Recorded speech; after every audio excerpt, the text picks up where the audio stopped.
दसराज जू के भैंस पुत्र जुग महाबली, आला और ऊदल चंदेल के सुलभ का, आला के ईदल भो ऊदल के भो नरेंद्र, पुत्र भय नामियों सनामी भो चंदेल राज। महोबा के कवि कुल श्रेष्ठ जगनायक या चारण जगनिक राव द्वारा लिखित परमाल रासों की इस अमर वानगी में उल्लेख है बुंदेलखंड के 2 असीम शूरवीरों का। मैं आशुतोष राणा आज आपको सुनाऊंगा चंदेल कालीन लोक महाकाव्य आला खंड में वर्णित रणबांकुरे आला ऊदल की अमर कहानी। ये कहानी उस वक्त की है जब दिल्ली के राज सिंहासन पर महाराज पृथ्वीराज चौहान विराजमान थे। उन्होंने अपने आसपास के लगभग सभी राजाओं को अपने अधीन कर लिया था, लेकिन कन्नौज के राजा जयचंद और कालिंजर के चंदेल राज परमाल ने पृथ्वीराज चौहान के आगे अपना सर नहीं झुकाया था। राजा परमाल का विवाह उरई के राजा वासुदेव की बेटी मलहना के साथ हुआ था। मलहना की 2 छोटी बहनें भी थीं, देवलदे और तिलका, जिनका विवाह राजा परमाल के 2 वीर सेना नायक और सगे भाई दक्षराज और वत्सराज के साथ हुआ था।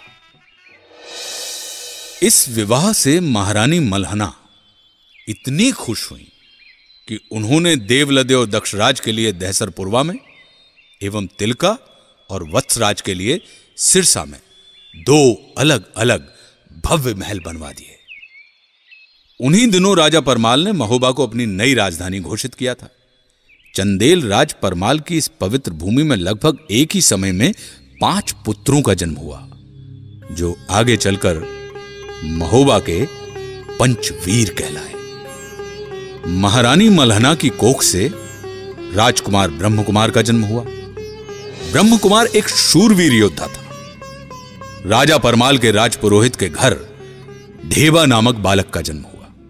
ढेबा वीर होने के साथ ही ज्योतिष विद्या में भी निपुण था। ढेबा को आलाखंड में विपत्ति का साथी कहा गया है।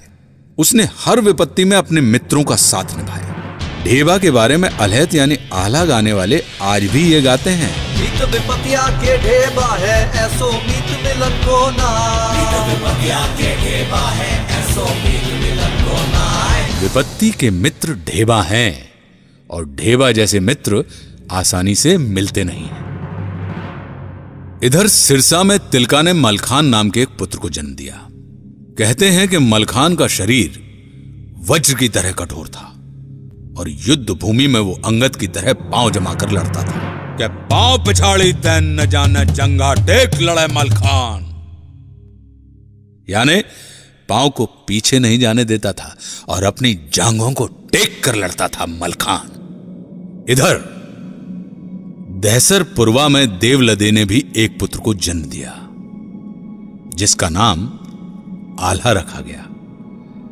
आल्हा के बाद देवलदे एक बार फिर से गर्भ से हो गई और तभी जब वो गर्भ से थी तो एक दिन मांडोगढ़ के बघेल राजा ने महोबा पर आक्रमण कर दिया। इस आक्रमण के लिए कोई तैयार नहीं था। इस आक्रमण ने महोबा के इतिहास में जोड़ दिया एक नया पन्ना।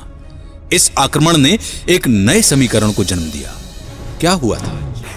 महोबा के कवि कुल श्रेष्ठ जगनायक या चारण जगनिक राव द्वारा लिखित परमाल रासों की इस अमर वानगी में उल्लेख है बुंदेलखंड के 2 असीम शूरवीरों का। मैं आशुतोष राणा सुना रहा हूं कहानी आपको आला ऊदल की।